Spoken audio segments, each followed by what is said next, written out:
ஓம் நமோ நாராயணாய. குருப்யோ நமக. ஆழ்வார்கள் திருவடிகளே சரணம். ஸ்ரீமதி ராமானுஜாய. ஸ்ரீ நம்மாழ்வார் திருவடிகளே சரணம்.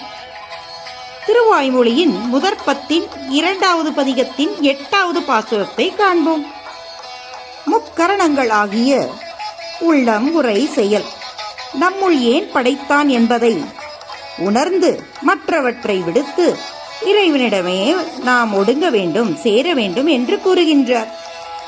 உள்ளம், உரை, செயல் உள்ள இம்மூன்றையும் உள்ளிக் கெடுத்தீரை உள்ளில் ஓடுங்கே. ஒரு வீடு கட்ட வேண்டுமென்றால், ஒரு கட்டில் செய்ய வேண்டுமென்றால் அது அதற்கு வேண்டிய சாதனங்கள் தேவையல்லவா?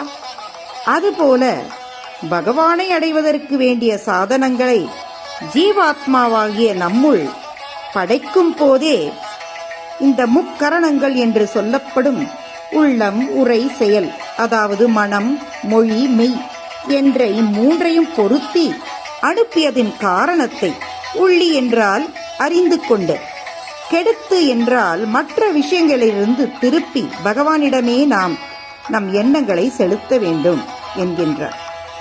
இந்த முக்கரணங்களை பயன்படுத்தி மனதால் அவனையே நினைத்து நினைத்து எண்ணங்களால் அவனையே நிரப்பி அது நிறைந்து வழியும் பொழுது அது வார்த்தையால், சொல்லால், உரையாக அவனையே நாம் சொல்லிக் கொண்டிருந்தால் அந்த நாமத்தின் பலனாக இந்த ஆத்மாவில் உள்ள அழுக்கு சுத்தப்படுத்தப்படுகின்றது.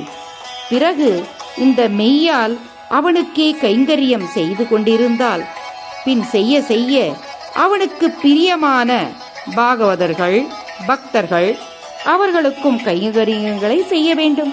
அவ்வாறு செய்யும் பொழுது அந்த இறைவனின் உள்ளத்துள்ளே நாம் ஒடுங்கி விடுவோம், சேர்ந்து விடுவோம் என்று கூறுகின்றார்.